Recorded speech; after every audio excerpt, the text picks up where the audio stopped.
정리 45.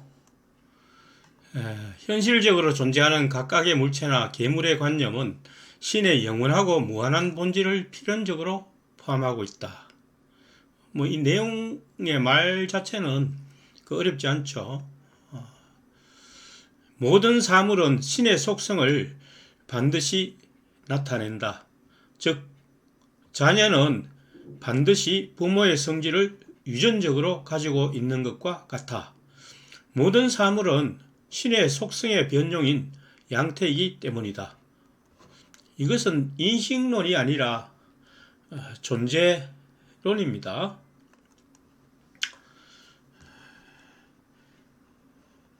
자, 그러니까 모든 사물, 그것이 무생물이든 또 생물이든 인간이든 할 것 없이 세계에 존재하는 모든 사물은 신의 속성의 변종인 양태이기 때문에 반드시 신의 속성을 반영하고 있다는 거죠. 증명. 현실적으로 존재하는 계물의 관념은 그 계물의 본질 및 존재를 필연적으로 포함하고 있다.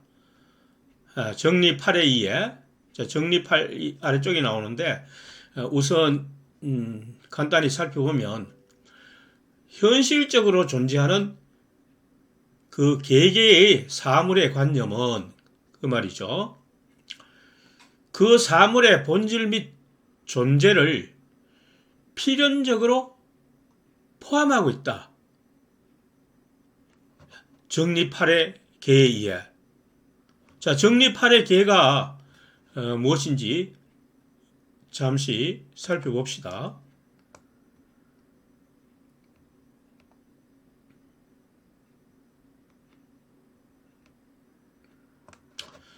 개.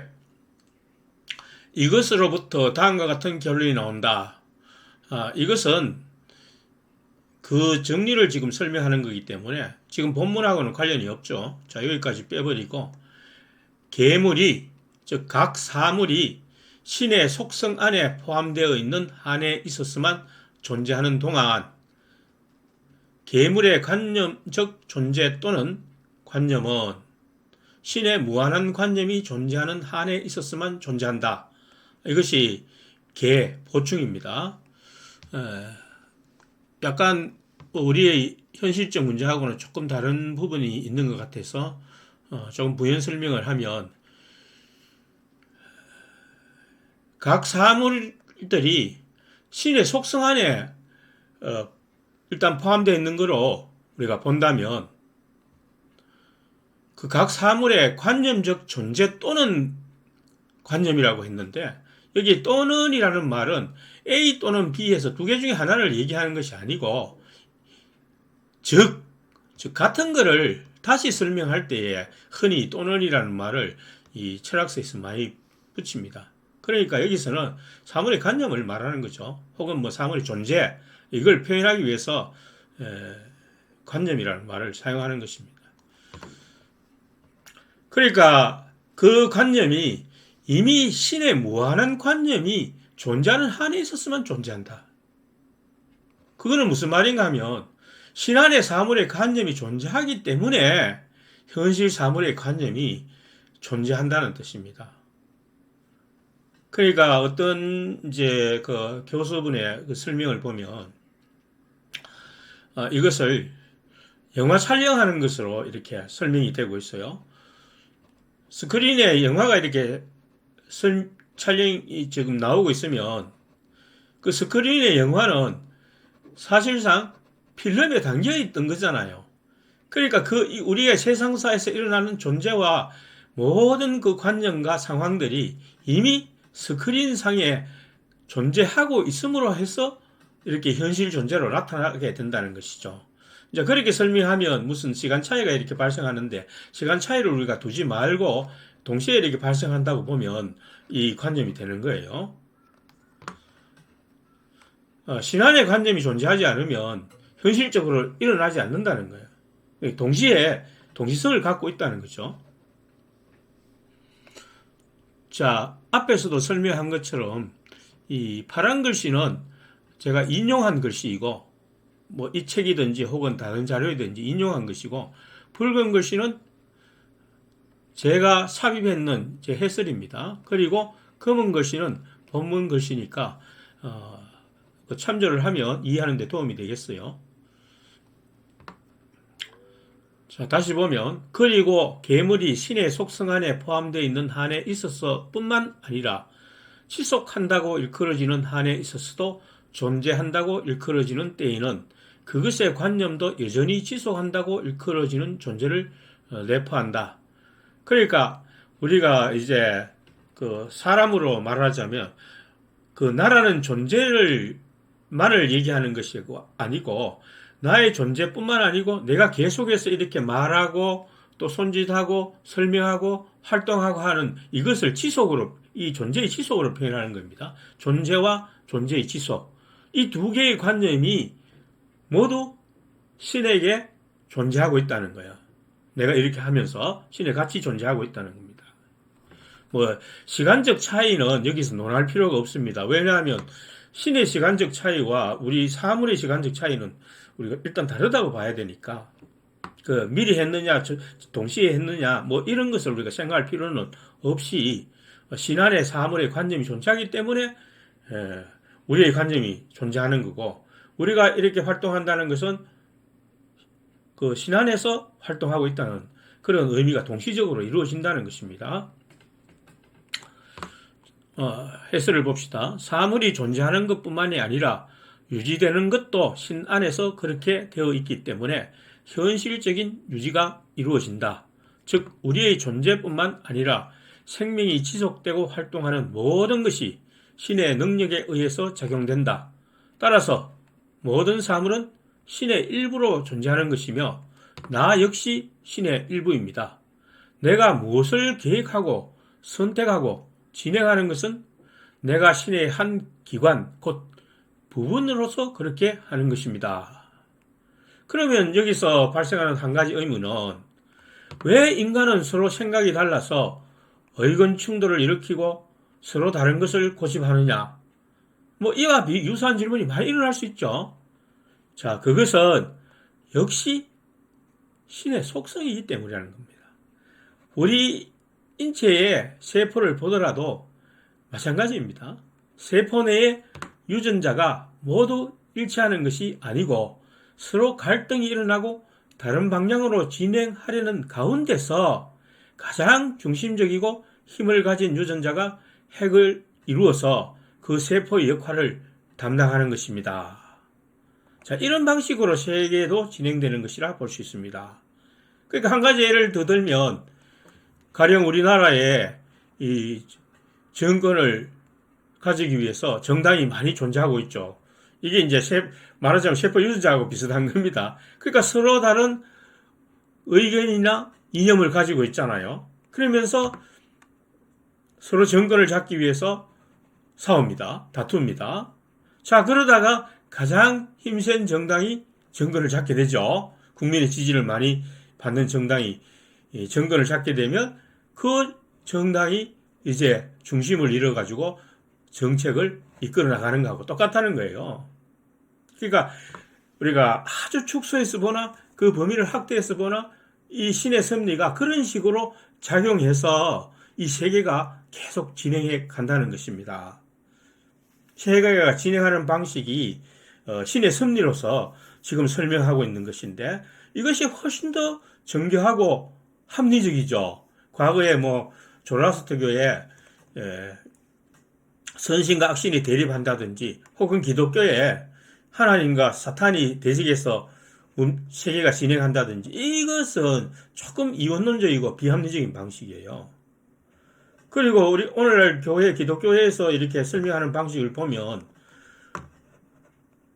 인간을 하나님이 창조했다. 그걸로 그냥 끝나는 거예요. 그 다음에 인간이 뭐 어떻게 활동하고 하는 거는 자기 의사에 의해서 무조건 막 이렇게 진행되는 것처럼 표현하고 있습니다.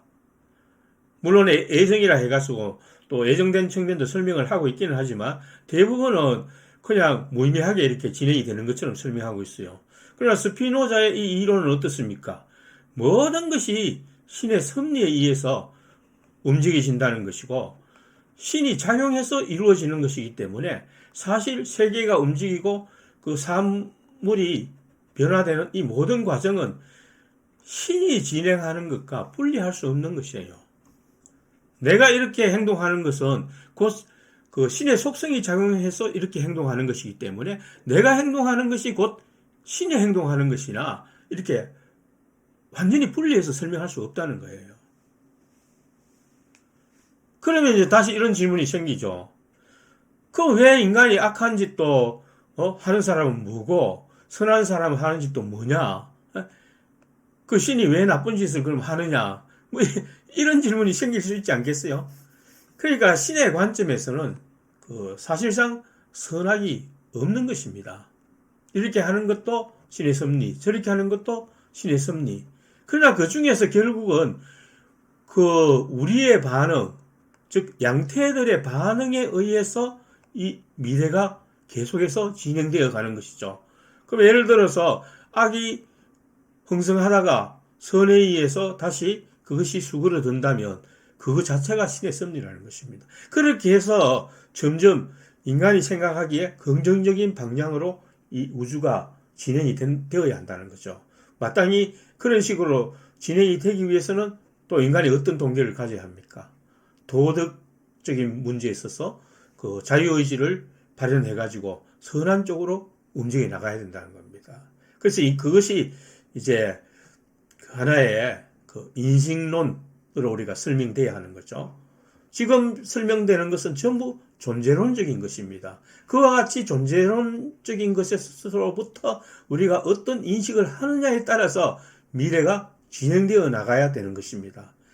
그러니까 신의 입장에서 보면 그것이 마치 결정되어 있는 것과 같은 모양새를 가진다는 것입니다. 그러나 우리가 인간이 볼 때는 어떻습니까? 그것을 자유의지라고 통상 생각하는 거죠. 자, 주석을 봅시다. 그래서 금방 제가 이렇게 세계가 진행되는 방향을 설명하고 사물의 상황을 설명하기 위해서 예를 나름대로 들었는데 스피노자도 이 설명을 나름대로 하기 위해서 주석을 통해서 예를 들고 있습니다. 자, 봅시다. 만일 누가 이 문제를 한창 더 명료하게 이해하기 위해서 예를 구한다고 해도 내가 여기서 말하고 있는 것은 비슷한 것이 없기 때문에 이것을 적절하게 설명하는 어떠한 예도 나는 들 수가 없다. 스스로 인정하죠. 뭐냐면 뭔가 좀 그럴듯한 예를 좀 들어서 설명해야 되는데 좀 그런 게 좀 마땅치 않다는 것을 인정하고 있습니다. 그렇지만 예를 한번 들어보겠다는 거예요.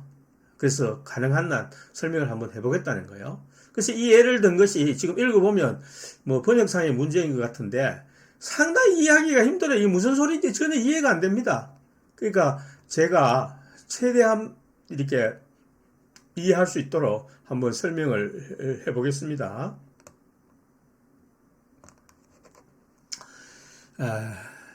원은 그 안에서 교차하는 모든 직선의 선분들로 이루어진 직각들이 서로 같다는 본성이 있다. 자, 이 말은 여기 이제 그림을 보면서 한번 생각을 해봅시다. 밑에 아래 그림을 보면 원이 있고 원이 이렇게 있는데 지금 본문에서는 설명이 안 됐지만 이 지름을 가정해야 이제 이 설명이 확실하게 됩니다.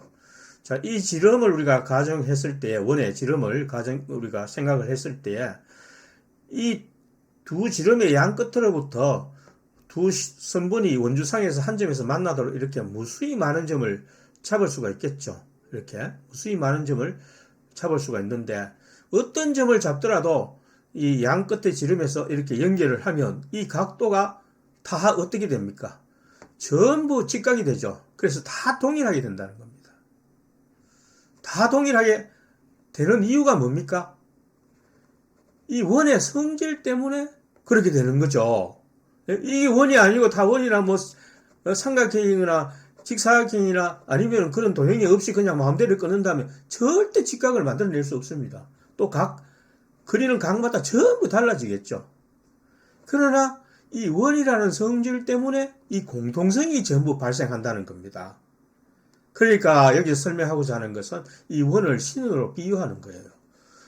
이 신에 우리가 속해 있기 때문에 모든 양태들이 이 신으로부터 속성으로 인해서 변용되는 것이기 때문에 공통적인 성질을 이렇게 전부 다 가지고 있다는 것입니다. 그것을 지금 원어에서 설명하고 있고, 다시 그 다음에 설명하는 것은 뭐냐 하면, 내용을 보면 이렇습니다. 그러나 그것들 중 어느 하나라도 원이 존재하는 한이 아니면 존재한다고 일컬어질 수 없다. 그렇죠? 그러니까 이거 하나도 이 원 자체가 없으면 이런 식이 될 수가 없다는 거죠.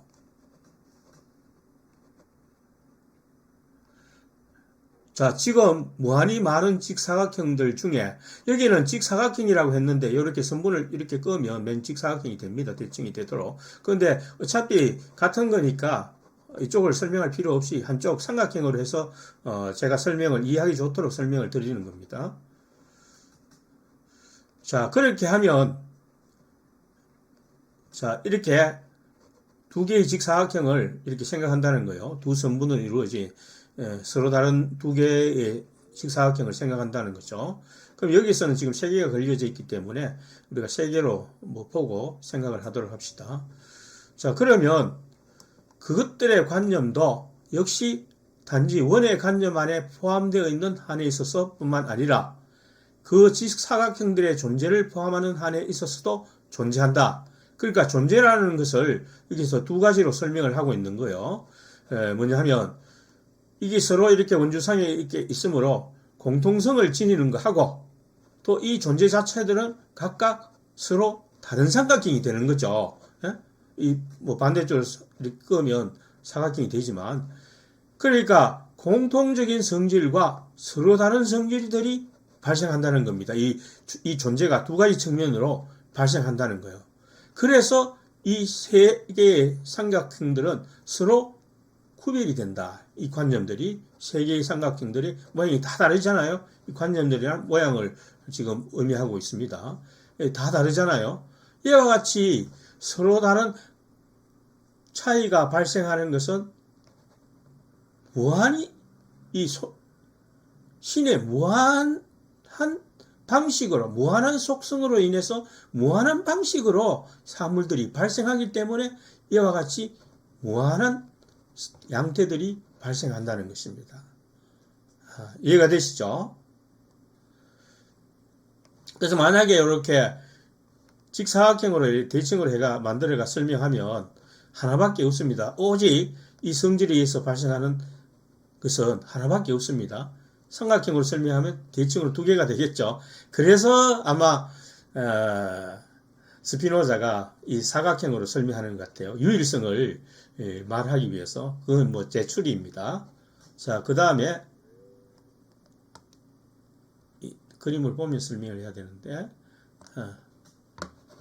자, 그 다음 내용을 보겠습니다.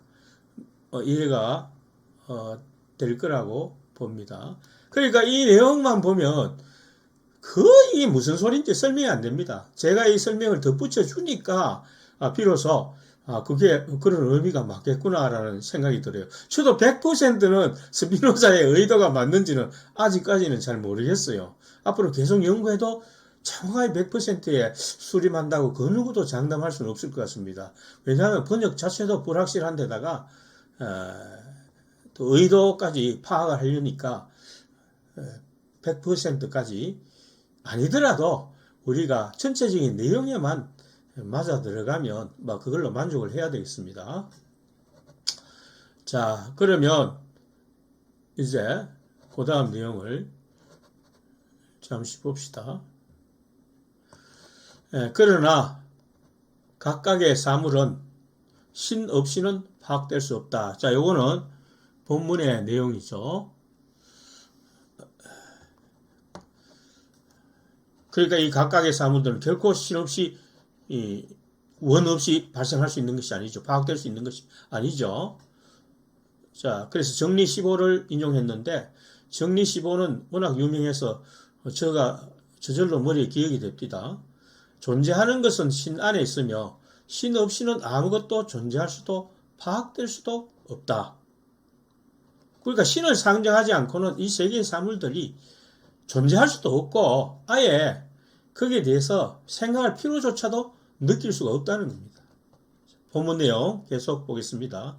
그런데 괴물은 그 자체가 양태로 되어 있는 속성 아래에서 신이 고찰되는 한에 있어서 신을 원인으로 하기 때문에 괴물의 관념도 자 이렇게 나오는데 이걸 보면 각 사물은 그 자체가 양태로 되어 있는 속성 아래에서 신이 고찰하는이 아니고 신이 고찰되는이잖아요. 수동태로 되어 있죠.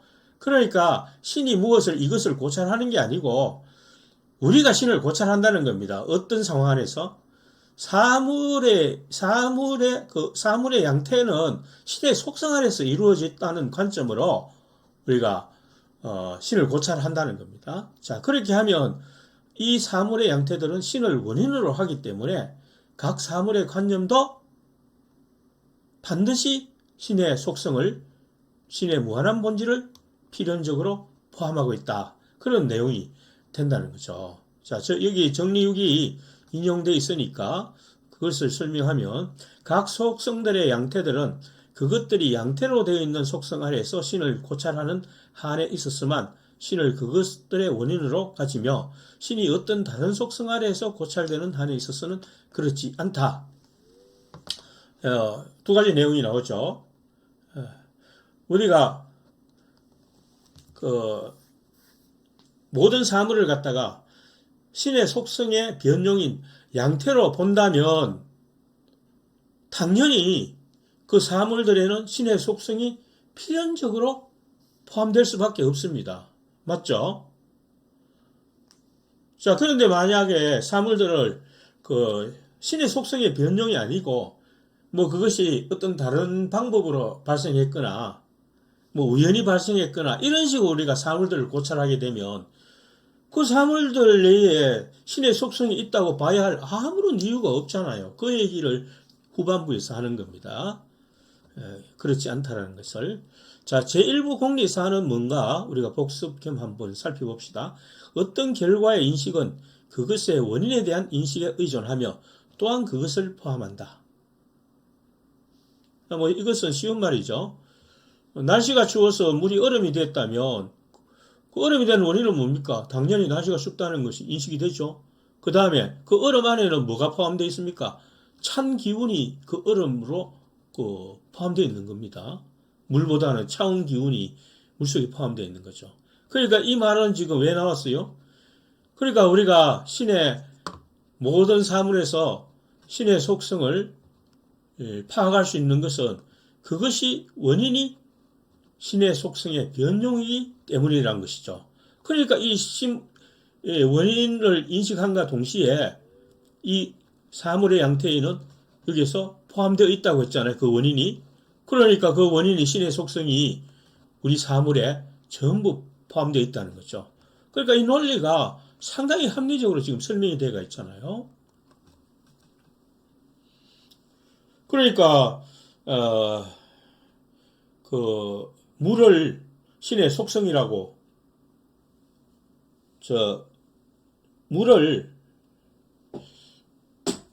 물이 얼음이 되는 그 과정을 이제 사물의 양태라고 우리가 본다면 날씨가 춥다는 이것이 뭐가 되는 거예요? 날씨가 춥다는 것이 원인이 되는 거죠. 그러니까 그 얼음 안에 날씨 추운 찬 기온이 원인이 되기도 하지만 또 포함되어 있는 것이잖아요. 그러니까 이 사물의 원인은 신의 속성이기 때문에 그 신의 속성이 이 사물 안에 포함되어 있어야 된다는 그런 동일한 논리가 적용된다는 거죠.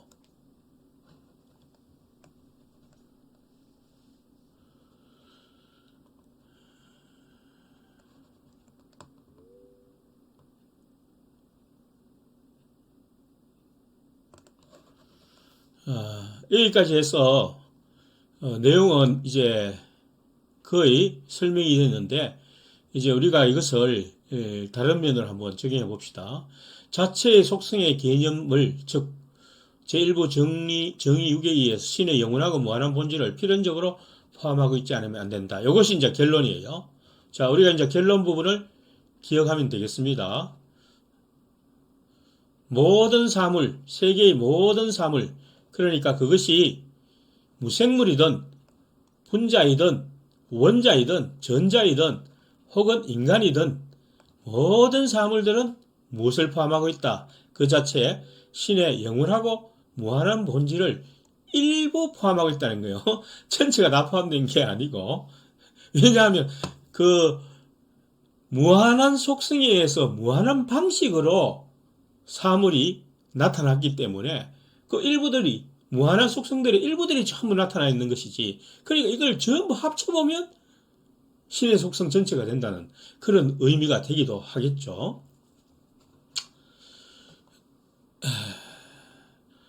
자, 그래서 이 정리를 우리가 기독교에다가 한번 적용을 해보면 로마서에서 바울의 말과 아주 잘 조화됩니다.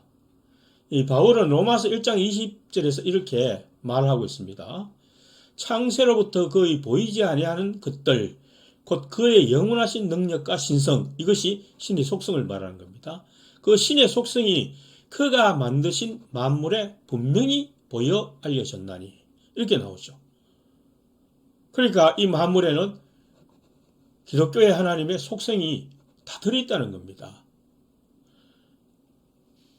그러니까 성경이 그것을 설명하는데도 일반 기독교에서는 이 구절을 설명할 때만 그것을 설명하지, 또 그리고 자기들이 유리한 대로만 설명합니다. 뭐냐면 꽃이나 뭐 열매들을 보고 하나님의 그 사랑의 아름다운 속성을 설명하고, 또 하늘의 그 수놓인 별들을 보면서 이 우주가 얼마나 질서 있게 존재하느냐 하면서 또 그 신의 속성을 설명합니다.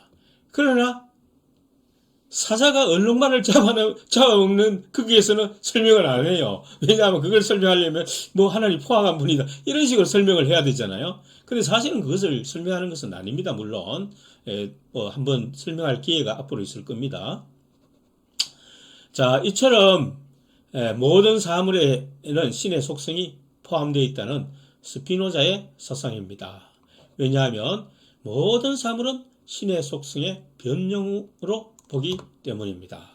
자, 이렇게 해서 우리가 존재론적인 우주관, 존재론적인 그 세계관을 스피노자의 사상을 정리 45를 통해서 살펴볼 수 있었습니다.